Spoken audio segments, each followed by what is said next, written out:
The order arrived in every language the galaxy still spoke, and it used only 4 words: surrender or be unmade. It came at the 3rd hour after the small star at the edge of the hollow reach went dark for the first time in 11,000 years. The star did not explode. It did not cool. It simply was not there anymore, and where it had burned there was now a smooth gray nothing, like a thumb had pressed the sky flat. 40 colony worlds had used that star to set their clocks. By the next morning, their clocks were wrong, and they did not know why.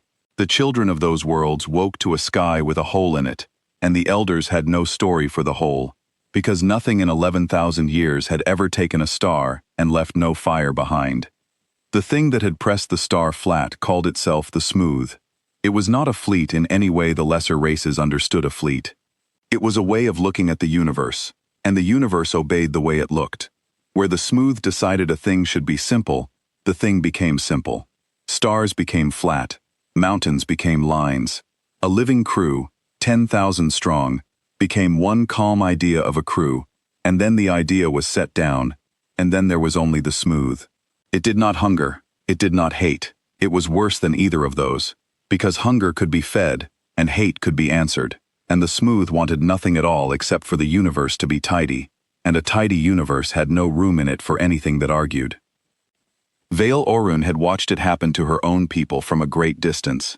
Through the long eye of the listening post she kept on a cold rock, called Memory of Water. She was an archivist of the Tan, a small, careful folk who measured things and wrote the measures down, and she had spent 40 cycles measuring the edges of the Smooth as it ate inward through the reach. She had measured the day her homeworld went flat. She had measured the silence where 1 billion of her people had been, and she had written the silence down, because writing it down was the only thing her hands still knew how to do. She did not believe the gray could be fought. Nothing she measured had ever fought it and lived. Her whole long life had been the patient cataloging of a defeat that had not finished happening. So when the 4-word order went out to a far blue world, the records named Earth, Vale expected nothing. She expected the humans to send back numbers. She expected the humans to beg, or to go quiet, or to do the small frantic things that small frantic peoples did in the last hour before they were made simple. She had watched 11 species do those things. She had written down all 11 endings, and every ending was the same: a flattening, and a silence, and a clock left running wrong. She set her instruments to record the 12th, and she waited for the humans to disappoint her in the ordinary way that everyone disappointed her, by dying. The humans sent back 9 words. Their answer reached the Smooth at the 4th hour, on an open channel, with no encryption and no fear in it. The words were these: "We have measured you, and you are not finished." Vale Orun read that line 3 times. She did not understand it. It was not a plea, and it was not a threat, or at least it was not a threat shaped like any threat she knew. It was a thing a measurer said to another measurer, and the Tan were measurers, and so the line went into Vale like a hook, and would not come out. "We have measured you," as though the humans had been studying the unmeasurable for as long as the unmeasurable had been eating the galaxy. "And you are not finished," as though the Smooth, the patient flat gray end of all things, were a problem still being worked, a sum not yet carried, a star not yet fully out. Then she leaned close to her instruments, because for the first time in 40 cycles, her instruments were showing her something the Smooth had not flattened first. Far out past the dead star, in the cold between the reach and the deep, a region of space that her charts marked as empty, began to return numbers it should not have. Mass where there was no mass. Heat where the dark had always been cold. Edges, hard and exact, in a place the Smooth had already looked at, and judged to be nothing worth looking at twice. Vale checked the readings against her record, the way her people checked everything, and the record insisted the region was empty, had always been empty, was a blank quarter the maps did not bother to draw. And yet the heat climbed, and yet the mass thickened, and yet the edges sharpened, until they were too sharp and too straight and too many to be any natural thing. The humans had built something out there. They had built it in the one place the enemy refused to measure, because the Smooth did not measure things it had already called empty. The Gray had looked at that cold quarter once, 11,000 years ago, decided there was nothing in it, and never looked again, because to a thing that wins by being certain, Looking twice is a kind of doubt. And in the blind spot of that certainty, in the one dark the gray would not read, the humans had spent 60 years building, and now the empty was opening. Vale did not have a word for what came through. Her people had a word for a ship, and a word for a great ship, and a word for a fleet, but this was none of those. It was a wall. It was a long, dark, deliberate wall of human iron, and it slid out of the cold edge on, so that for one breath it was only a line, a single hard stroke drawn across the dark, and then it turned, and it was vast. The first hull alone was 4 kilometers from bow to stern. It did not glow. It did not announce itself with light, the way the proud races did, the way the doomed races did, throwing brightness into the void as if to say, see me, fear me. In the last hour before the gray set them down, the human ship threw no light at all. It was the flat black of a thing built to be looked at and not understood, and along its flank, in letters tall enough to read across a star system, it carried a name in the human tongue. The tan instruments rendered the name as best they could. It said, still standing. Vale's instruments held the name and rendered it again and again, and she copied it into her record by hand, the way she copied every name, because names were the part of measurement that mattered most, the part the gray hated most, and a people who named their warships in plain stubborn words like that were a people the gray had never met. She did not know it yet, but every one of the 62 hulls carried a name like it, plain and flat and unbeautiful, names that did not boast or threaten or call on any god, names that only stated a refusal. Long memory, check twice. We were here. The humans had named their warships the way they named everything, by writing down the truest, plainest thing they could think of, and the truest, plainest thing the humans could think of, at the end of the longest war, was that they were still standing, and so they had welded it onto the flank of their flagship in letters tall enough to read across a star system, and pointed her at the gray. Behind it came another, and another, and another, until Vale stopped counting at 60 and the line had not ended. Battleships. The humans had an old, plain, ugly word for what they had built, a word from the wet wars of their cradle world, from a time when their fighting was done on water by ships of riveted steel, and they had not bothered to invent a grander one. They called them battleships, and they had built them by the dozen and then by the score, and they had hidden them in the only dark the smooth would not bother to read. 62 of them, Vale would learn later, when the counting was done and the record was full. 62 walls of iron, each one named in the plain human way, each one carrying a truth the gray could not press flat. Vale had seen many fleets in her 40 cycles, and every one of them had carried itself like a thing that wanted to be seen. The proud races flew in tight, bright wedges, banners of light streaming, formations as much for show as for war, because a fleet was a statement, and a statement wanted an audience. The human battleships made no statement. They did not even fly in a formation Vale could name. They came out of the cold quarter, one at a time, each one turning to face the dead star the instant its bow cleared the dark, and they spread themselves into a long, slow curve across the mouth of the reach, with a patience that was almost dull to watch, as though they had all the time there was, as though the gray were not a thing to be feared, but a chore to be finished. Vale had never seen a fleet move with so little hurry. She understood, much later, that hurry was a kind of fear, and the humans had measured the fear out of themselves, the way they had measured everything else, and what was left was only the slow, exact work of ships that knew precisely what they were and precisely what they had come to do. The order had said surrender or be unmade. The humans had not surrendered. The humans had deployed their battleships, and they had pointed every one of them at the gray thumbprint where a star used to be. Vale Orun, archivist of a dying folk, did the only thing an archivist could do. She began to write down what she saw, because someone would need to know, later, whether the day the smooth met the humans was the day the galaxy ended, or the day it began again. Her hands were not steady. She had measured 11 endings, and she was sure she was about to measure a 12th, a grander one, with more iron in it, but an ending all the same. Still, she set her first line down, and she made the hand obey, because that was the whole of what it meant to be tan.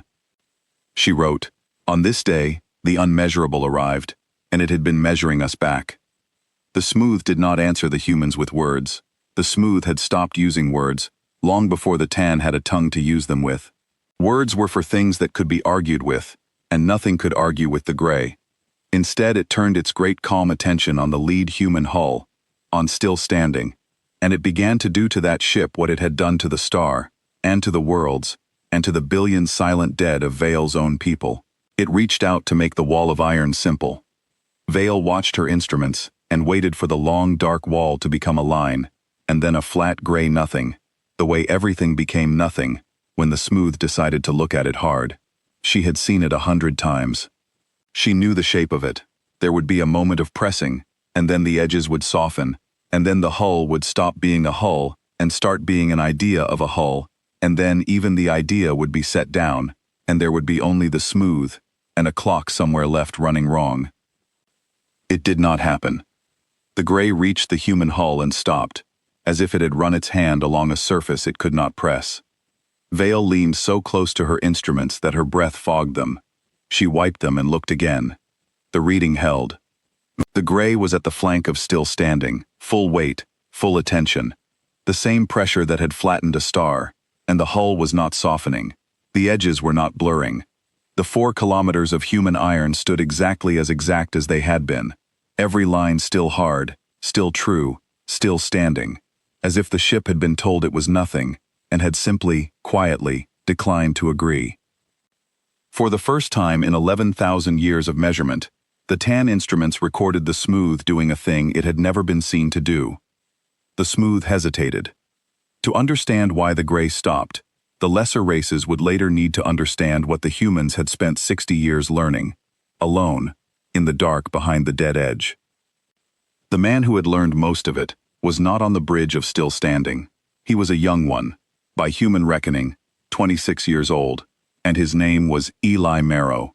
He had been born on a station that hung above a world the humans had lost to the Smooth in the first year of the war, before anyone called it a war. He had been 4 when his sky went flat. He did not remember the flatness. He remembered his mother holding him so tight he could not breathe, and saying a word over and over, and the word was, wait.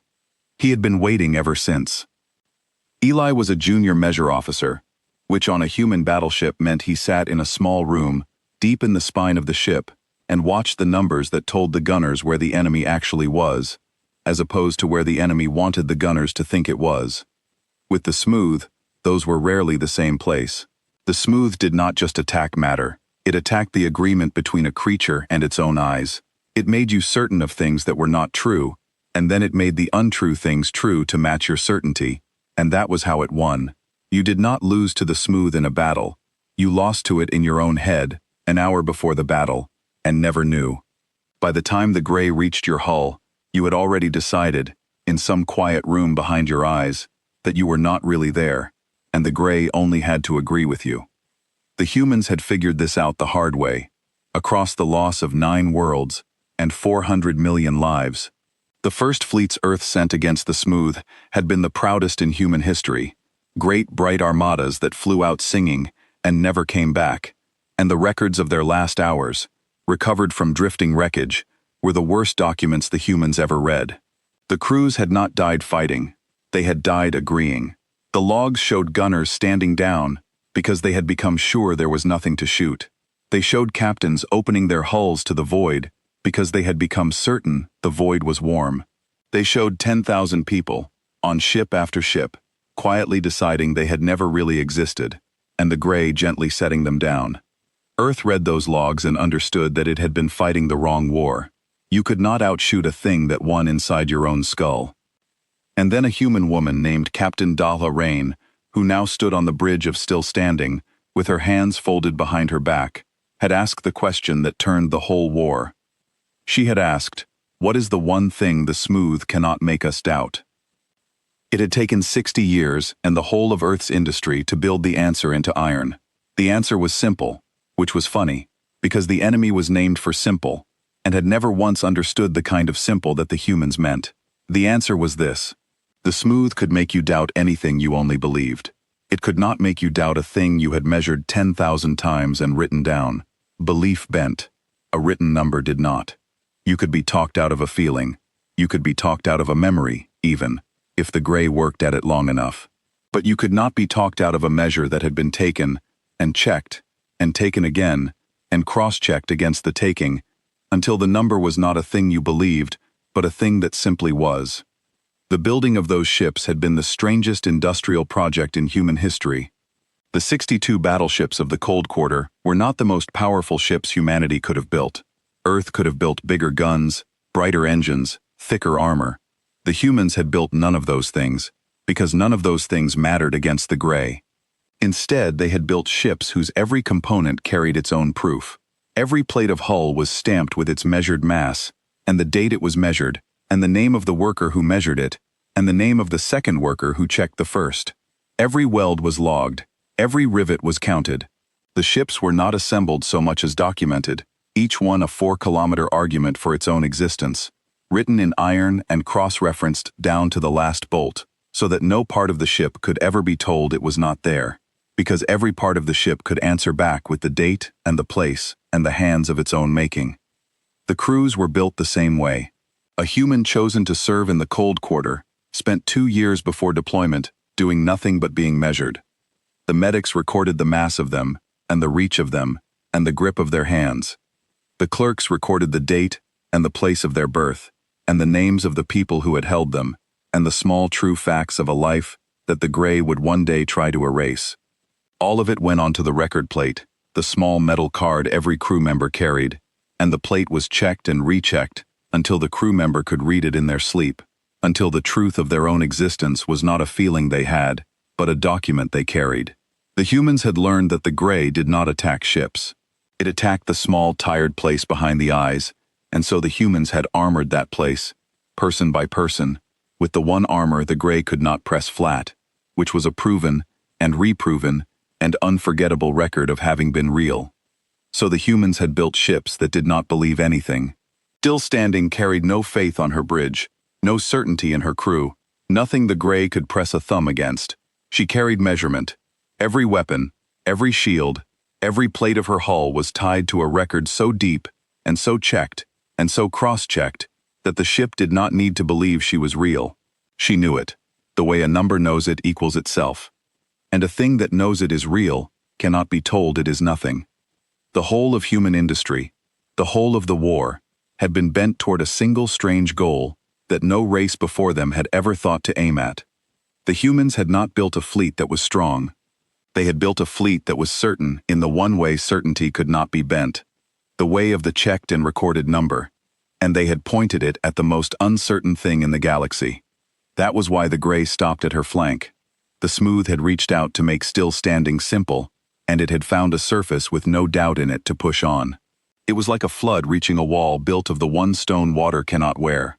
The gray could press a star flat, because a star, for all its fire, only believed it was a star, and belief could be corrected. It could not press Still Standing flat, because Still Standing did not believe she was a ship. She had her own mass written down to the gram, and checked 10,000 times. And a thing that knows its own mass to the gram cannot be told it weighs nothing.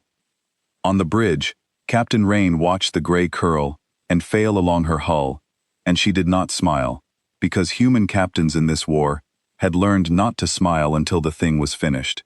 She had been a young officer in the bright, proud days, on one of the ships that flew out singing. Hers was one of the few that came back, and it came back because something in Dala Rain had refused, in the last hour, to agree that she had never been born. She had held a small thing in her mind, a fact about herself she had checked and rechecked until the gray could not bend it, and she had flown her broken hull home through the flat dark, while the rest of the armada quietly set itself down around her. She had spent the 60 years since teaching the whole human species to do what she had done in that hour. She was very good at not smiling. She spoke into the fleet channel, and her voice went to all 62 hulls that had folded out of the cold, and it was very calm. She said, "Hold your measure. Do not believe anything. Do not assume anything. Read the world as it is. Write it down, and shoot what the numbers say is there." It was not a battle cry. The humans did not use battle cries against the smooth, because a battle cry was a kind of believing, and the gray loved a believer. It was an instruction, plain and cold, the only kind of order that worked in this war, and across 62 ships, 10,000 crew settled into it like hands, settling onto familiar tools. Deep in the spine, in his small room, Eli Marrow heard the order and felt the old word rise in him, the word his mother had said, wait. The waiting was over. He took a breath and began to do the thing he had trained 60,000 hours to do. He measured the smooth. It was the hardest reading any human had ever taken, because the smooth did not want to be measured, and it had eaten races for less. The first numbers that came back were lies, gentle lies, the kind that felt like truth. They told Eli the gray was 100,000 kilometers away. They told him it was small. They told him there was nothing behind the dead star but cold. They were good lies. They were the kind of lies a tired young man wants to believe. Lies that let him relax, that let him think the danger was far and small, and that he could rest. Every species the smooth had ever eaten had relaxed into lies like those, in the last quiet hour, and never woken up. Eli did not believe the numbers. He checked them against the record, the way he had been taught, the way every human child born after the loss of the worlds had been taught. He cross-checked the heat. He cross-checked the mass. He cross-checked the bend in light the gray left behind it, the one thing the smooth could not hide, because it was not a belief. It was a curve, and a curve was a measure. A liar can tell you anything about where it is, but it cannot unbend the light that passes it. And Eli followed the bend, the way a hunter follows a track that the quarry does not know it is leaving. And the true picture rose out of the lies like a face out of dark water. The smooth was not 100,000 kilometers away. It was everywhere. It was the dead star and the flat sky, and the cold between. All of it, a single vast attention spread across 40 light years. And it was not small. It was the largest thing the humans had ever pointed a weapon at. It had unmade 300 worlds. It had been doing this since before the first human had walked upright, since before the Tan had a tongue, since before the proud old empires of the Reach had crowned their first kings. It was patient, and it was certain, and it had never, in all of that time, met a thing that knew it was real. Eli sat in his small room and looked at the true size of the enemy, and for one moment, the size of it tried to climb into him, tried to make him feel as small as the lie had wanted him to feel safe. He did not let it. Small and safe were both feelings, and he did not deal in feelings. He dealt in the number, and the number, however large, was just a number, and a number could be written down. Eli wrote the true picture down. He sent it up the spine to the gunners, and in the doing of it, for one moment, the smooth turned the full weight of its attention on the small human in the small room, and it pressed. It told Eli he was not real. It told him, in the wordless certain way it told everything, that Eli Marrow had never been born, that the station above the lost world had never held him, that his mother had never said wait, that he was a number that did not need to equal itself, that the easiest thing, the kindest thing, the simplest thing, would be to stop, to smooth, to set himself down like a finished idea and be nothing, and feel no more cold. Eli felt the pull of it. It was not pain, it was worse than pain. It was peace, offered for free, and all he had to do to take it was agree that he had never mattered, and a part of him, a tired 4-year-old part of him, that had been waiting 22 years for a word that never came, wanted to take it, wanted to set down the long, heavy fact of himself, and be smooth and quiet and done. The gray had found that part in him, the way it found that part in everyone, the small, tired place that suspects it was never really there, and it pressed on that place with all the gentle weight of 11,000 years. He reached up to the small record plate bolted beside his station, the one every human crew member carried, and he did the thing his people had built the whole war around. He read his own measure aloud. He read the date he was born, and the mass of him, and the name of the station, and the number of his mother's hand that had held him, because the humans had even measured that, had written down the grip of a frightened mother in a flat sky year, so that her son could one day hold it up against the dark and say, "This is recorded, this is checked, this happened, I am real." The grip had been measured by a station medic in the hour the world below went flat, a routine reading, a number no one thought would matter, and it had been kept, the way the humans kept everything. And now a grown man read it aloud in a small room at the end of the galaxy, and it held the gray off his soul. The peace let go of him. The smooth could not press on a written number. Eli Marrow breathed out, shaking, and went back to his screens, and kept measuring, because the day was young, and the wall of human iron had only just begun to do what it had come to do. His hands were not steady. The way Vale Orun's hands had not been steady. The way every careful creature's hands shook when they held their own truth up against a dark that wanted them gone. But the hands obeyed. That was the whole of it. The gray could take the steadiness from your hands. It could not take the obeying. Up on the bridge, Captain Rain saw the true picture arrive from the spine, the face out of the dark water, the whole vast everywhere of the smooth, laid out in cold checked numbers at last. For 60 years, no one had been able to see the enemy whole. The bright proud fleets had died never knowing what killed them. The records were full of last words from people who thought they were winning, or thought there was nothing there, or thought they had never been born. No human had ever looked at the smooth and seen it true, and lived to point a weapon at it.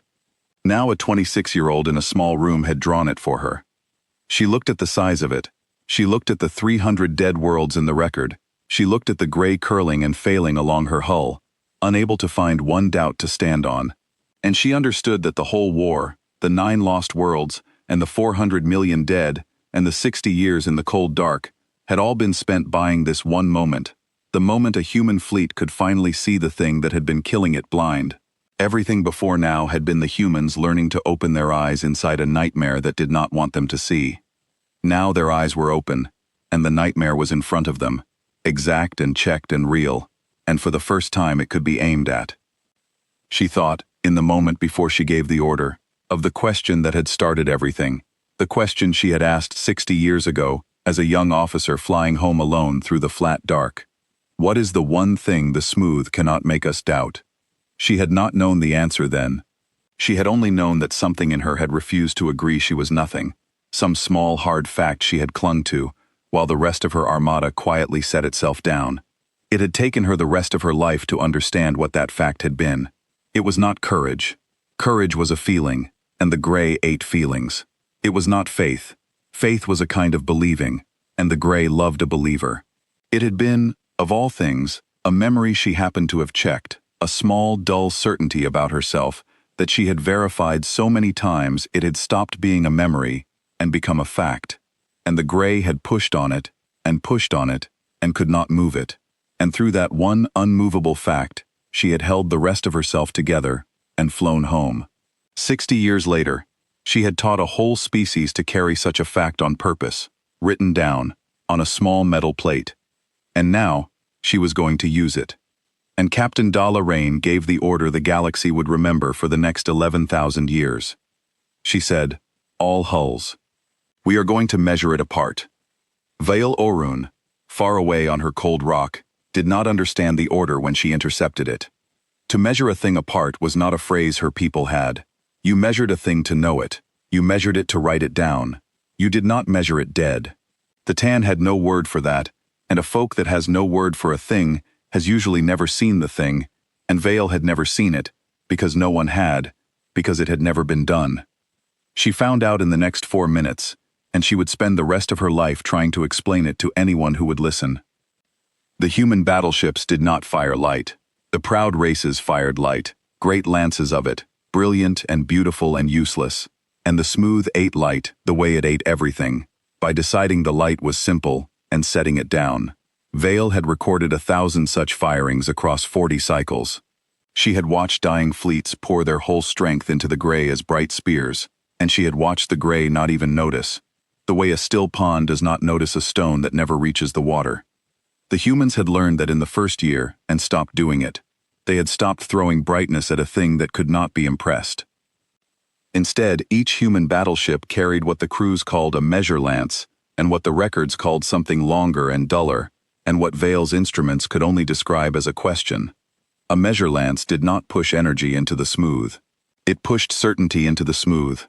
It reached out to a chosen piece of the gray, a piece the gunners had a true picture of from Eli's spine room readings, and it stated, with the full checked recorded weight of human measurement behind it, exactly what that piece of gray was. Its real mass, its real heat, its real edges, the truth of it, written down and held up against the lie. It was not a weapon in any way Vale's people understood weapons. It did not break the gray. It described the gray, and the describing was the breaking, because the gray had never in 11,000 years survived being described. And the smooth, for the first time in its long life, was forced to be one specific thing. This was the secret the humans had paid 9 worlds to learn. The smooth's whole power was that it was never pinned down. It was a way of looking, and a way of looking can be anywhere and anything. You could not hit it because it was never quite where you aimed, never quite what you thought, always sliding from a thing into a possibility and back again. But the instant a measure lance pinned one piece of it to a single true number, that piece could no longer be a way of looking. It had to be a thing, and a thing has edges, and edges can be cut, and a piece of gray that had been forced to admit it was a specific mass, at a specific heat, with specific edges, was a piece of gray the gunners could finally, truly, hit. The humans had not found a way to make the gray weaker. They had found a way to make it real, and reality, for the smooth, was the wound. Vael, watching, finally understood the 9 words. We have measured you. The humans had not been boasting, and they had not been threatening. They had been telling the simple truth, the kind they only ever told. For 60 years, in the cold quarter the gray would not read, the humans had been studying the smooth, the way the tan studied everything, patiently, exactly, with no feeling in it, building a true picture of the unmeasurable one hard-won curve at a time. They had measured the gray at the edges of 9 dying worlds. They had measured it from drifting wrecks, and from listening posts, and from the last logs of fleets that flew out singing and came back silent.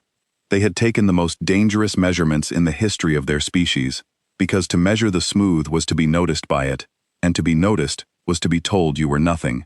And they had held their own truth up against that telling, again and again, for 60 years, until they had a picture of the gray complete enough to state back to it, "We have measured you."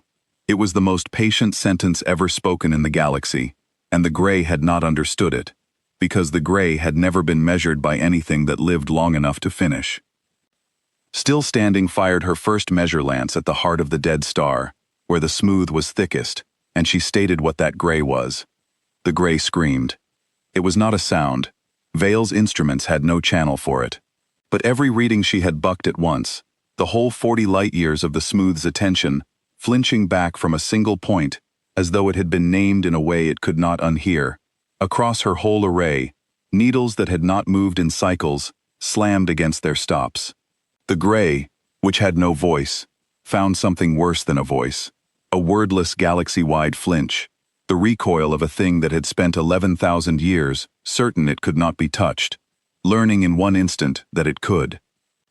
Where the lance struck, the gray was forced to be a thing, and the thing was wrong, was a knot of unmeasured nonsense that could not survive being measured, and it came apart. Not in fire, in agreement. The smooth, pinned to a number, was forced to agree with the truth of itself, and the truth of itself was that it had never been allowed to simply be, that it had survived only by sliding away from every honest look, and that it could not bear an honest look any more than a shadow can bear a light. The piece that had been the heart of the dead star agreed that it was finite, and small, and specific, and it could not be those things and go on being the smooth, and so it stopped. A piece of the enemy that had eaten 300 worlds simply stopped, because a human ship had told it what it actually was. Vael's hand shook so badly she could barely write, but she wrote anyway, because in 40 cycles of recording the gray she had never once had good news to set down, and she was not going to miss the first of it. A piece of the smooth had died, not been pushed back, not been held off for an hour, the way a few brave doomed defenders had held it off before they were taken. It had died, a real and final death, the kind her people had thought the gray could not suffer, and it had died not from a great blow, but from a true sentence, from being told exactly what it was. Vael had spent her whole life believing that the gray was a thing too large and too vague to ever be killed, and in a single instant, a far blue world had proven her wrong, and she found that being proven wrong, after 40 cycles, was the most wonderful feeling she had ever had. Then the other 61 hulls fired. They had spread themselves into a long, curved wall across the mouth of the reach, each one with its own true picture from the spine rooms, each one stating a different piece of the gray into being a thing, and then cutting the thing apart. Vael watched the wall of human iron go to work, and she finally understood the order. To measure a thing apart was not a contradiction.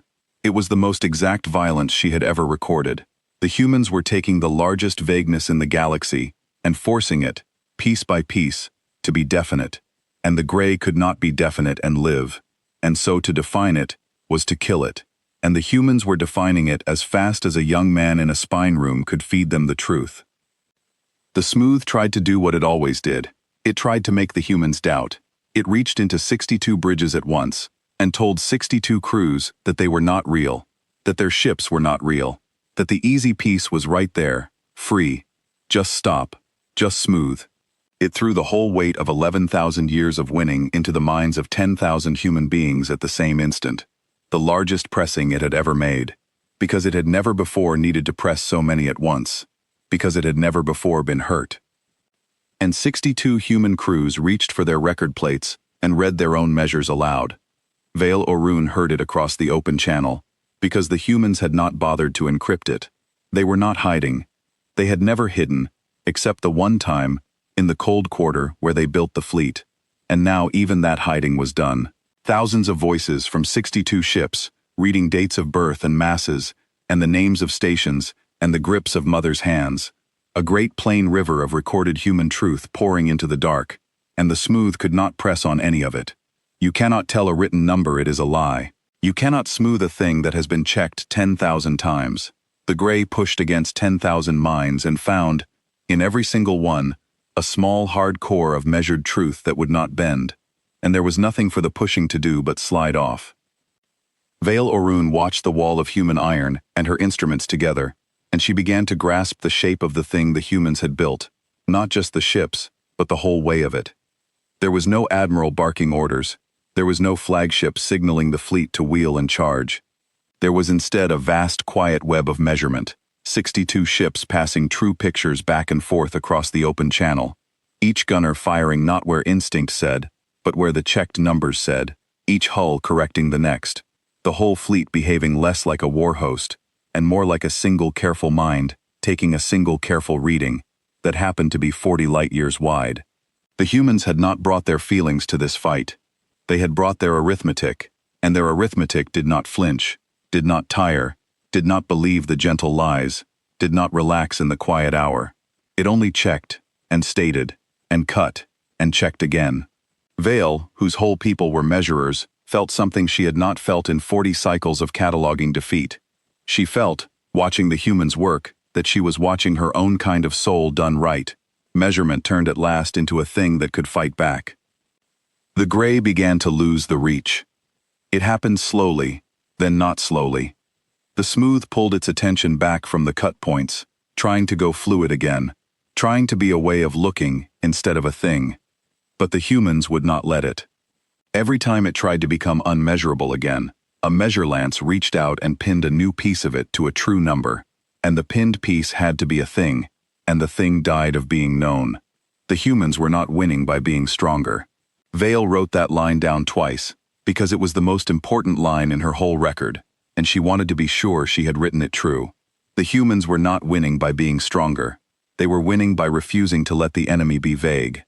They were measuring it into existence, and then measuring it apart, piece by pinned piece, and the largest attention in the galaxy was being forced, for the first time in 11,000 years, to simply be, and could not bear it. On the bridge of Still Standing, Captain Rain watched the dead star begin to return. The gray thumbprint where the star had been was thinning, breaking up under the lances, and behind it, faint and then less faint, was the old fierce light of a sun the smooth had pressed flat 11,000 years ago and never let burn again.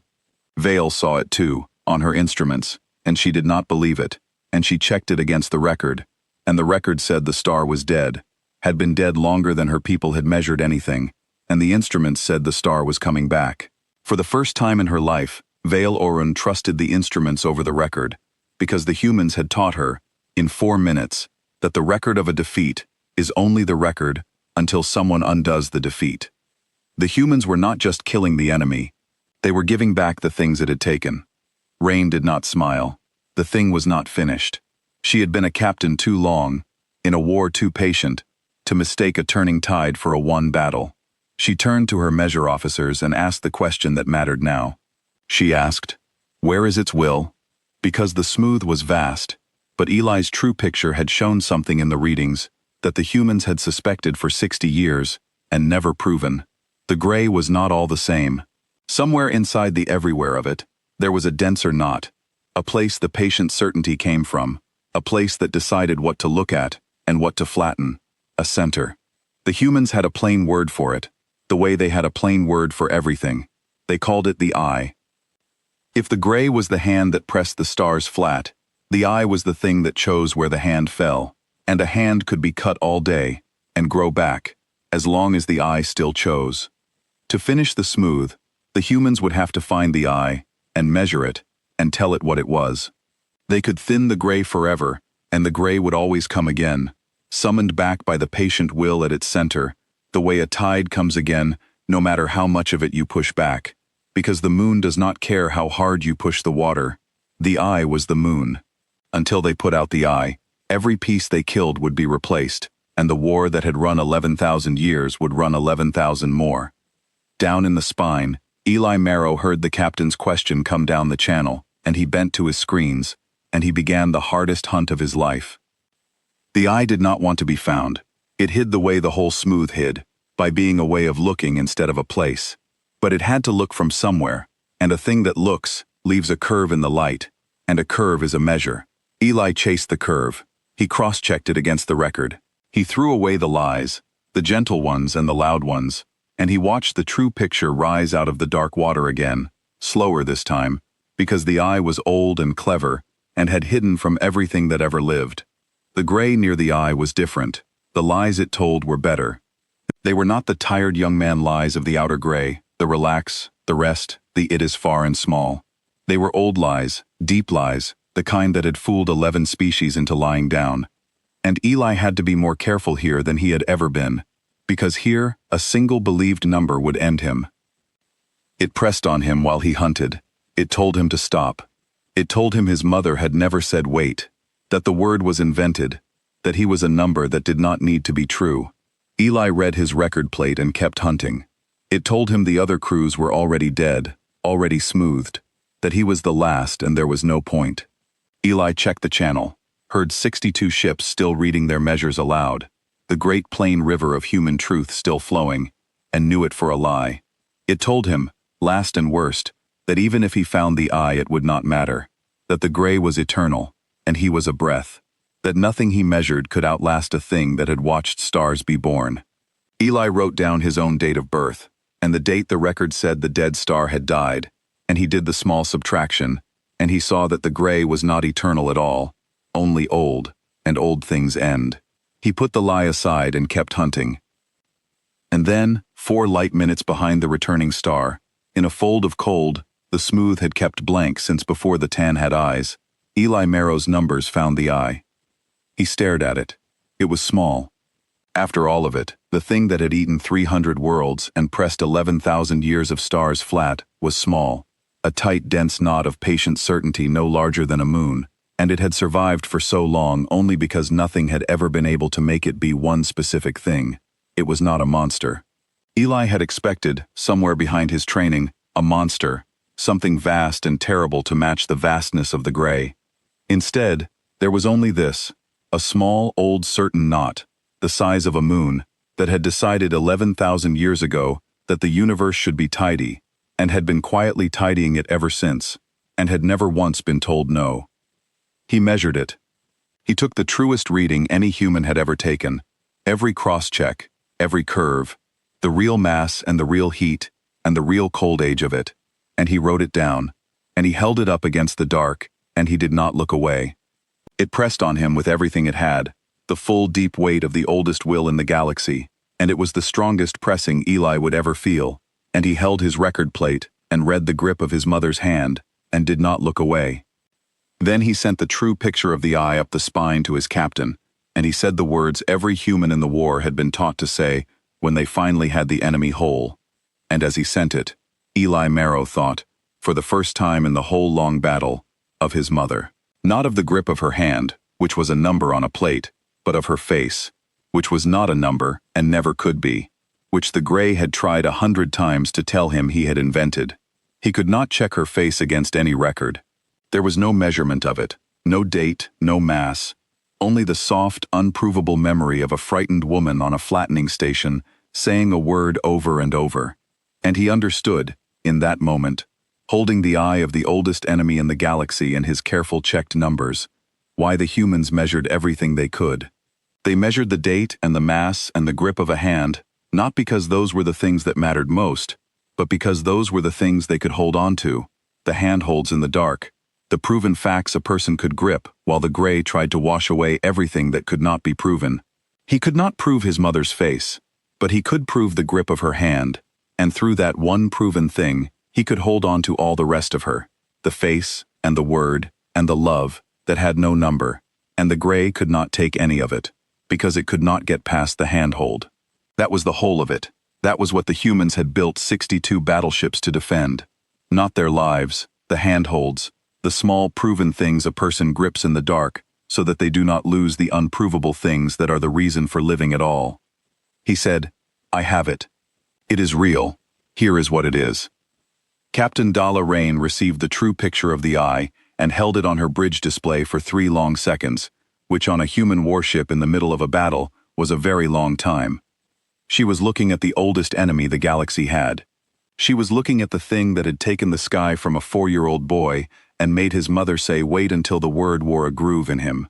She was looking at the small, dense, patient certainty that had never once in 11,000 years been told the truth about itself. She thought, in those 3 seconds, of the bright, proud fleet she had flown out with as a young officer, of the friends who had quietly agreed they were never born, of the long, flat dark she had flown home through alone. She thought of 9 worlds and 400 million names, most of which were lost, smoothed away before anyone could write them down, and she understood that the small knot on her display was where all of it had come from, the single quiet decision, 11,000 years old, that the universe should be tidy. And she understood, in the way good human captains understood things, that the eye could not simply be cut like the gray. The gray was a hand. You could cut a hand. The eye was a will, and a will that had decided the universe was simple would, if you only cut at it, decide that the cut was simple too, and heal. To finish the eye, the humans would have to do more than pin it to a number. They would have to make it agree with the number. They would have to make the thing that had never been wrong understand, all at once, exactly how wrong it had been, and how long, and how many. They would have to hand it the full true measure of everything it had unmade, 300 worlds, and the names of the dead, and the grip of one mother's hand, and force it to know what it had done. She thought of the spine room, and of the young man in it. She did not know Eli Marrow by name, not yet. He was one voice among 10,000 on the channel, one measure officer among the hundreds who fed the gunners their true pictures. But she knew his kind, because she had been his kind once, a young one in a small deep room, reading the world as it was, while the gray told her she was not in it. She knew what it cost to hold a true picture of the smooth in a human mind, without flinching, and she knew that what she was about to ask the fleet to do would cost more.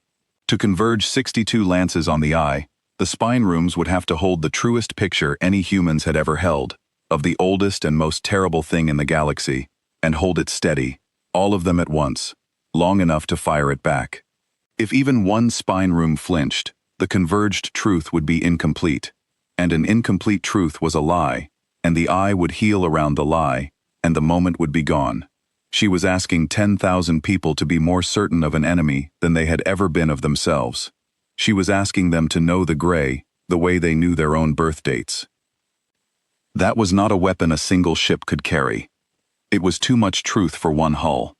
So Captain Rain did the thing the humans had built 62 battleships to be able to do, and had never yet had to do, because the moment to do it had never come until now.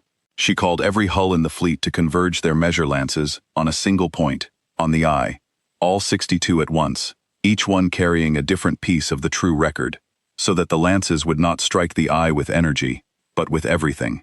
With the whole written weight of the war, with every measure every human had ever held up against the dark to say, I am real, I happened, you did not get to make me nothing. One ship could state a piece of the truth. 62 ships, aligned, could state the whole of it, the entire checked record of everything the smooth had taken, in a single converged instant, and no will, however old, could hear the whole of its own crime at once, and stay certain it had done no wrong. She gave the fleet 60 seconds to align. It was the most dangerous 60 seconds of the battle, because to converge their lances, the battleships had to stop cutting the gray, and the gray, freed for a moment, came roaring back into the Reach, with all its old certainty, pressing on every hull at once, telling 62 crews with one vast voice that they were not real, and never had been, and should simply stop. The thinning star dimmed again as the gray flooded back across it.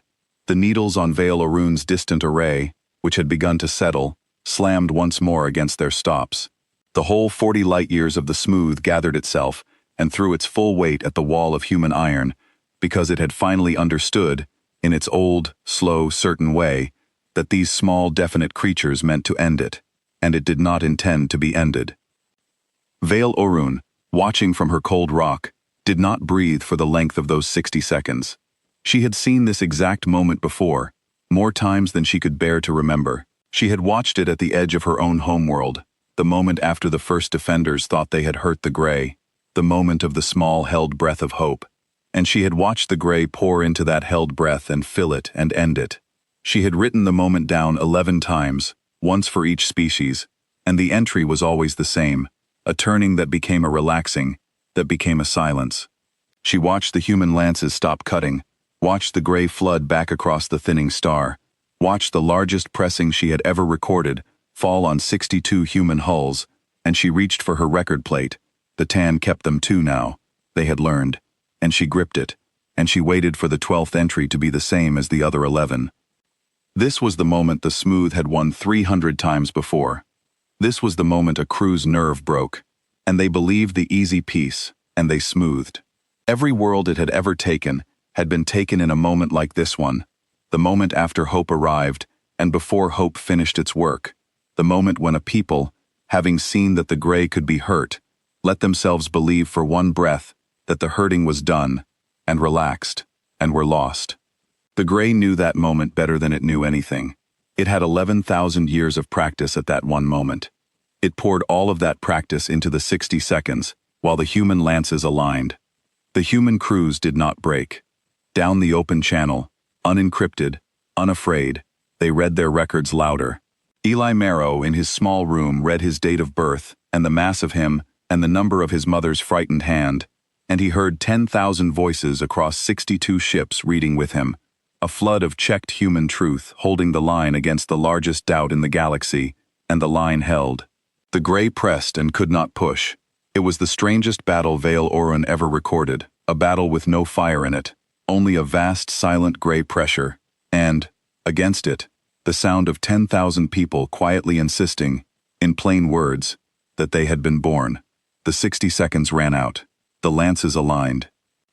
Captain Narration looked at the small old certain eye, the thing that had taken so much from so many for so long, and she did not gloat, because human captains in this war had learned that gloating was a kind of believing, and they did not believe anything, they only measured. She spoke one word into the fleet channel, the oldest order in the human war, and it was the same word a frightened mother had said to her son in a flat sky year, and it meant the opposite now. The mother had meant, endure, hold on, the dark will pass. The captain meant, the dark has passed, the holding is done, let go of the patience now and finish it. She said, now. 62 measure lances struck the eye at once, and they told it the truth. They did not tell it gently. They handed it 300 worlds. They handed it the real mass of every star it had pressed flat, and the real heat of every sun it had stilled, and the real names, where the humans had been able to recover them, of the dead it had made nothing. They handed it the grip of Eli Marrow's mother's hand, recorded and checked and held up out of the dark. This is real. This happened. This mattered. And you did not get to decide it was simple. They forced the oldest will in the galaxy to be one specific thing, at one specific moment, and to know, fully, and exactly, and all at once, what that thing had done. Every world, every star, every clock left running wrong, every billion of Vale Orun's own people, the silence she had measured and written down, because writing it down was all her hands knew how to do, all of it, handed to the eye, in one converged instant, of checked and undeniable truth. And the eye, which had never once been wrong, was made to understand how wrong it had been.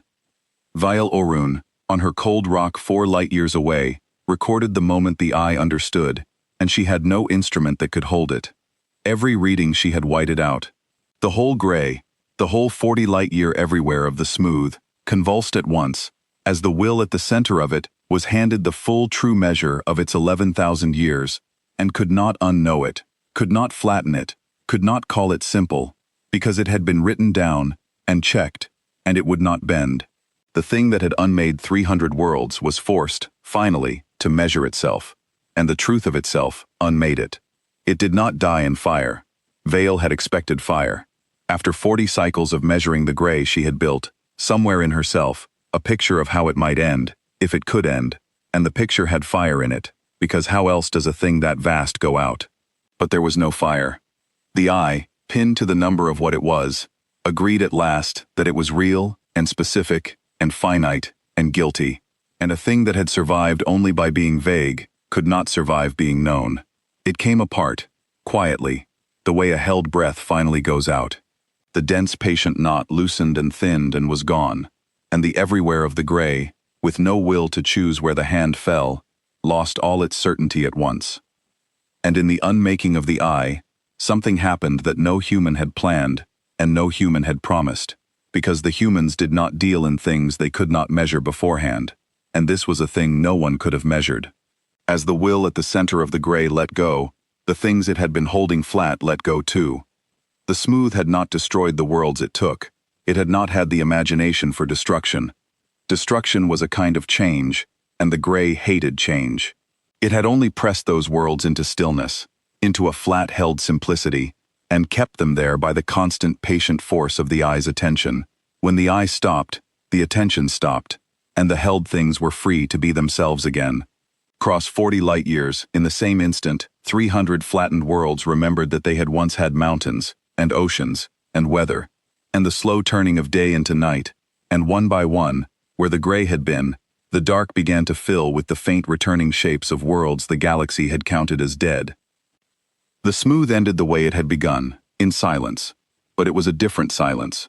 The gray thinned across 40 light-years and broke into nothing, and behind it, one after another, the stars it had pressed flat for 11,000 years began to burn again. 40 colony worlds, whose clocks had been wrong since the first hour, looked up that night and saw a sun return to a place the sky had kept empty for longer than their oldest stories. Vale watched her array fill with light, light from stars she had only ever known as absences, gaps in the dark her people had named after the dead. One by one the dead stars in her record stopped being dead. She had spent 40 cycles writing down a loss. She spent the next 4 minutes writing down its undoing, and her hand, for the first time in her long life, could barely keep up with the good news. On the bridge of Still Standing, Captain Dalla Rain watched the dead star at the edge of the hollow reach finish returning, watched its old fierce light fill the place the gray thumbprint had been, and only then, when the thing was truly finished, did she let her hands come apart from behind her back. She had stood that way through the whole war, hands folded at the small of her back, the posture of a woman holding herself together by holding herself still. She let the hands come apart now. It was the only ceremony she allowed herself. There would be no parade, no song, no monument, because those were beliefs, and she did not deal in beliefs. There was only this, a captain unclasping her hands at last, in a bridge full of people who had refused to be nothing, under a star that had come back. Vale Orun, 4 light-years away, finally let herself breathe too. She had not made the 12th entry the same as the other 11. She had made a different entry, the first different entry in 40 cycles, and her hand, copying down the returning stars, was steadier than it had been in her whole long life. She looked at her record, at the 11 endings that were all the same and the 12th that was not, and she understood that the whole shape of the galaxy's story had just changed, that there would be a before this day and an after this day, that her people, who had thought themselves the last careful witnesses of a defeat, were now the first witnesses of something else. She did not have a word for the something else. The Tan had a word for a defeat and a word for a survival, but they had never needed a word for a thing won back, because nothing had ever been won back. She would have to make one. She decided, sitting at her instruments under returning stars, that making that word would be the work of the rest of her life, and that she would get it exactly right, because the humans had taught her, in a single afternoon, that getting it exactly right was the only thing that had ever mattered. She did not smile. She had been a captain in this war too long for smiling. But she breathed, the way her crew breathed, the way a people breathe when they have held a thing up against the dark for 60 years, and the dark has finally let go. And around her, across 62 hulls, 10,000 people, who had been reading their own measures aloud for the length of a battle, fell quiet, one by one, as the channel filled instead with the sound of a fleet simply breathing in a galaxy that was suddenly, impossibly, theirs again. She opened the fleet channel one last time, and she said the only words a human captain says when the longest war is over. She said, "Well measured, all hulls. Bring us home." Down in the spine, in his small room, Eli Marrow heard the order, and he looked at his screens, and for the first time in his life the readings showed him a sky with nothing wrong in it. No gray, no lies, no gentle peace pulling at the edge of his mind, telling him he had never been born. Just the true picture, clean and checked, of a galaxy that was once again allowed to be exactly what it was. He had been measuring his whole life. He had measured lies and curves, and the size of an old enemy, and the weight of his own being, and now, for the first time, the thing in front of him needed no checking, no cross-reference, no defense. It was simply true, and good, and his. He reached up and touched the small record plate beside his station, the one with his mother's frightened grip written on it, and he said, very quietly, to no one and to her, the word he had carried his whole life. He said, "The waiting is done." The galaxy did not learn what had happened all at once. The smooth had eaten its neighbors so thoroughly that there were few left near the reach to carry the news. So the news traveled the slow way, ship to ship, world to world, carried by the only kind of witness the humans had ever left behind, which was a witness they had spared on purpose. Vale Orun was the first of those witnesses, though she had not been spared so much as ignored, left alive on her cold rock because the humans had never come to her at all. She had simply watched and measured and written it down, and when the gray was gone and the stars had come back, she sent her record out across every channel her small folk could reach, unencrypted, the way the humans had sent everything, because she had decided that the galaxy did not deserve to be lied to anymore, not even kindly. She had spent 40 cycles writing the record of a defeat. She would spend the rest of her life as the keeper of the record of its undoing, and she found, to her own surprise, that the second record was harder to be believed than the first. A galaxy will believe in its own doom. It is the good news that strains a creature's faith. Her record reached the proud old empires of the deep reach within a cycle, and they did not believe it. The empires had their own measures of the smooth, 11,000 years of them, and every measure said the same thing. The gray could not be fought. It had unmade 300 worlds, and would unmake 300 more, and the only survival was to stay small and quiet, and hope its calm attention fell elsewhere. That was the whole of their wisdom. It was the wisdom that had kept them alive, and it was the wisdom that had taught them to never, under any circumstance, answer the gray when it spoke. They had built their whole long survival on not answering. To answer was to be noticed, and to be noticed was to be smoothed. And so the empires had perfected the art of silence, of smallness, of hoping, and they had called the hoping wisdom because it had not yet killed them. And then a far blue world had answered the gray with 9 words, and deployed battleships, and now the gray was gone. The empires sent envoys to Earth, because they had to know if it was true, and because a part of every old and frightened power needs to see the thing that stopped being afraid. They came slowly and carefully, the way they did everything, expecting to find a conqueror, because in their long experience, the only thing that could defeat a great power was a greater one, and a greater power was only a larger fear with better weapons. They came braced to kneel to a new master, having only just escaped the old one, and braced too for the bitterness of it, the trading of one boot for another. The envoys came expecting many things, and Earth confounded every one of them. They came expecting a fortress world bristling with the weapons that had ended the gray, and found instead a quiet blue planet that built its battleships far away and out of sight, because a battleship was a tool, and you did not keep your tools in your front room. They came expecting a ruling council of war heroes, and found instead a planet that had not bothered to make heroes of the people who fought the war, because heroism was a story, and the humans did not build on stories. They came expecting to be measured, judged, and ranked, the way the deep empires measured and judged and ranked every newcomer, and found instead a people who measured only themselves, who held everyone else's word as provisional, not out of contempt, but out of the same patient habit they applied to their own, who would no more demand an envoy's submission than they would demand it of a number. The envoys had spent their whole lives in a galaxy where power meant the right to make others small. They could not, at first, make sense of a power that did not seem to want anything from them at all. The humans received them plainly. They did not boast. They showed the envoys the record, the whole record, the 9 lost worlds and the 400 million dead, and the 60 years in the dark behind the dead edge, and the long hard learning of the one thing the smooth could not bend. The envoys had expected a conqueror. They found instead a careful, tired, stubborn people who had simply refused to agree that they were nothing, and had built 62 battleships to make the refusal stick. There was no throne on Earth. There was no demand. There was only a wall of checked numbers, and a quiet insistence that the envoys read them and see for themselves what had happened, and decide for themselves what it meant, because the humans, having spent 60 years learning to trust nothing they had not measured, would not ask anyone else to take their word for a thing either. One of the envoys, an old voice of the deepest empire, asked the human captain a question that the whole galaxy was asking. He asked, "Why did you answer it? 11,000 years, and no one answered it. We learned not to. Why did you?" Captain Narration, who had brought Still Standing home, and now stood before the envoys with her hands folded behind her back, the way she always stood, gave an answer the old voice carried back to the deep, and the deep never forgot. She said, "Because it told us we were nothing, and we had it written down that we were not."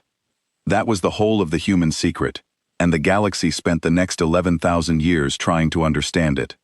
The smooth had not been beaten by a stronger fleet. The proud races had built fleets 10 times the size of Earth's, across the long ages, and the gray had pressed them all flat. Strength had never been the thing. The gray did not care how many guns you had, because it did not fight your guns. It fought the small, tired place behind your eyes that suspected you had never really been there, and 1,000 guns could not defend that place. Only one thing could.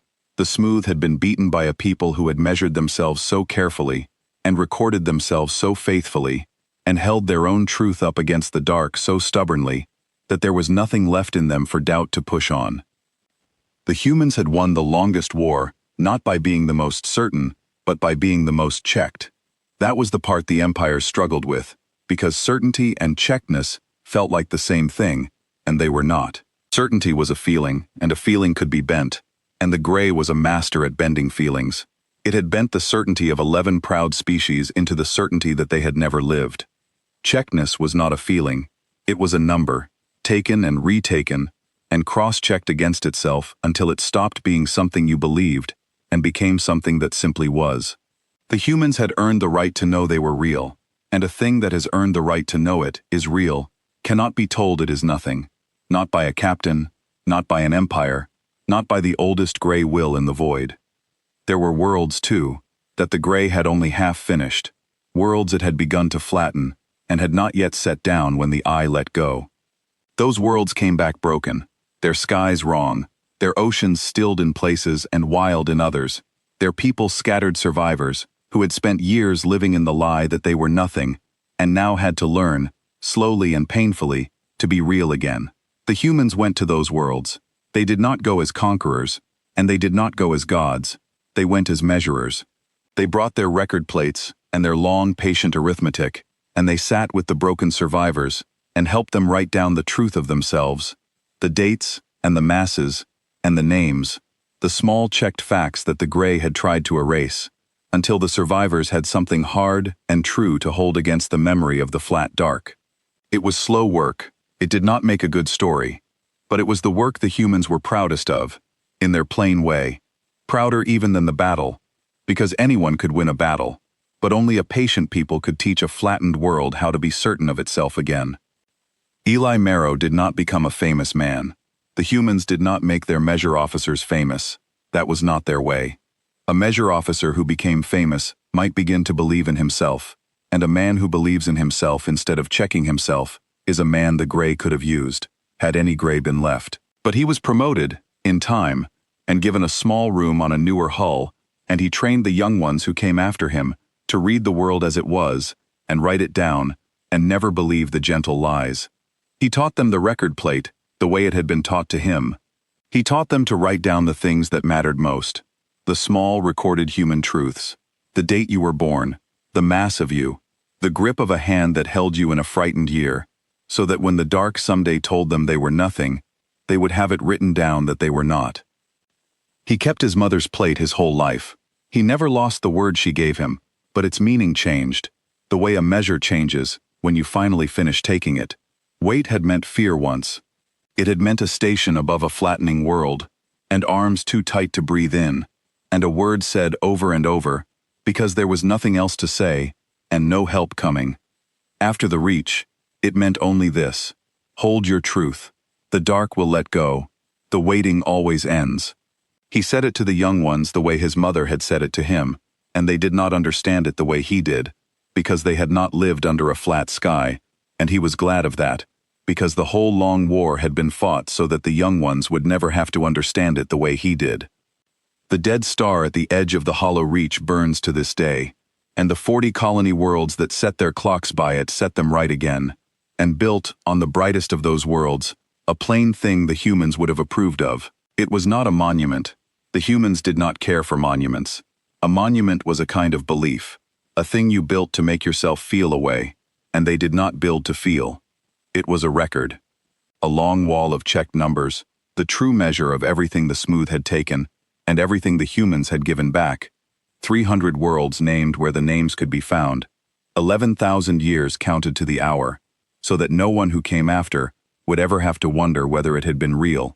Children of the 40 worlds learned to read against that wall. They learned their numbers by reading the mass of returned stars and the count of recovered names, and so the first thing every child of the Reach ever truly knew, in the checked and certain way, was that the dark could be answered. At the foot of the wall, where a frightened people had once set their clocks to a star, they carved the 9 words a far blue world had sent into the dark on the day the Grey came for them all. The empires of the deep Reach send envoys to read those words even now, the proud old powers that had learned for 11,000 years to stay small and quiet and never answer when the void spoke.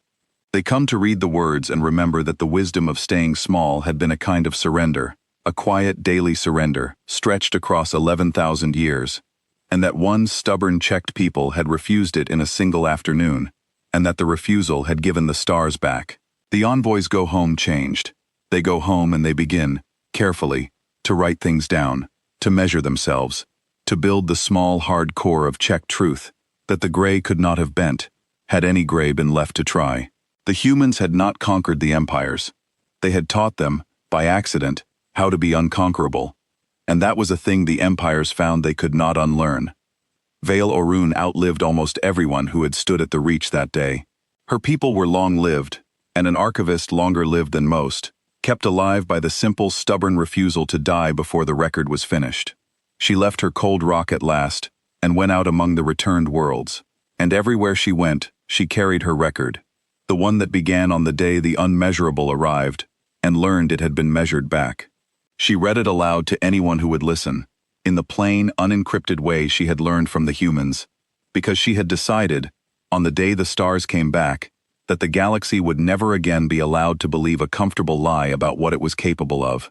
She read the record to the children of the 40 colony worlds, who had grown up under returned stars and could not imagine a flat sky. She read it to the envoys of the deep empires, who had grown up under the wisdom of staying small and could not, at first, imagine anything else. And slowly, world by world, listener by listener, the record did its quiet work, and the galaxy began to understand that the long age of staying small was over, that a thing had been proven at the edge of the hollow reach that could never be unproven, that the dark, after all, could be answered. The words on the wall are these: "We have measured you, and you are not finished." And under them, in the plain human hand, the last line of Vale Orun's long record, the one she set down on the day the unmeasurable arrived and learned it had been measured back. She had written it, not knowing whether the day was the end of the galaxy or its beginning, and she had lived long enough to learn it was the second. She had lived long enough to see her own dead stars burn again, to set her own people's clocks right, to stand at the foot of the human wall as an old archivist, and read the words that her instruments had first caught crossing the dark, and to understand at last what they had meant.